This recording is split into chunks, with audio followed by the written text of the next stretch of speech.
రాత్రి నుంచి ఒకటే వాన పడుతుంది 2 డేస్ నుంచి. పాపం రోడ్డు పక్కన ఉండేవాళ్ళు లేదా ఇళ్ళల్లో ఉండేవాళ్ళు కూడా ఎవరు తిన్నారో తెలియదనమాట.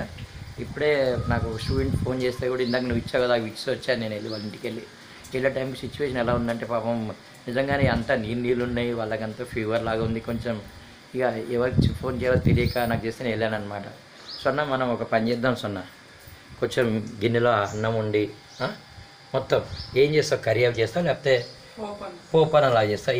ఏమేమి వేసేస్తావు సొన్న? పసుపు కారం అవన్నీ కొంచెం చేయిస్తున్నా. కొంచెం కోపం అనేది తెచ్చుకోవద్దు, కోపం ఎందుకుంటుందిలే కానీ మన వంతు ప్రయత్నం మనం చేద్దాం. అన్నీ ఉన్నాయి కదా సొన్న? బియ్యం ఉన్నాయా చూపించి ఇక్కడ ఒకసారి నాకు.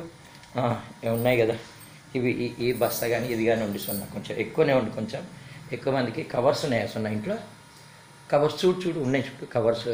మన వ్రతంకి ఏమైనా వచ్చినా కవర్స్ అవి ఉంటే దాంట్లోనన్నా సరే పెట్టించామనుకో ఫ్రైడ్ రైస్ సరిపోద్ది. వాటర్ బాటిల్, ఇలాంటి బాటిల్ జనరల్గా ఏంటంటే వాటర్ కూడా చాలా ఇంపార్టెంట్ ఉంటుంది అన్నమాట. ఈ బాటిల్స్ నింపెట్టి వాటర్ కూడా ఇద్దాం, ఎందుకంటే వాటర్ అంతా పొల్యూట్ అయిపోయి ఉంటుంది అనమాట.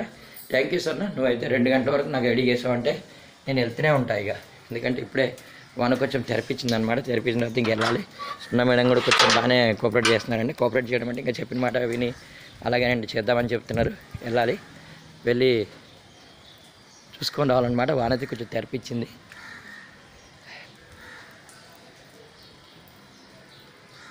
మీరు కూడా మీకు చేతనంత సహాయం దయచేసి ఇంటి దగ్గర ఉన్న వాళ్ళకి కానీ రోడ్డు పక్కన వాళ్ళకి కూడా చేయండి.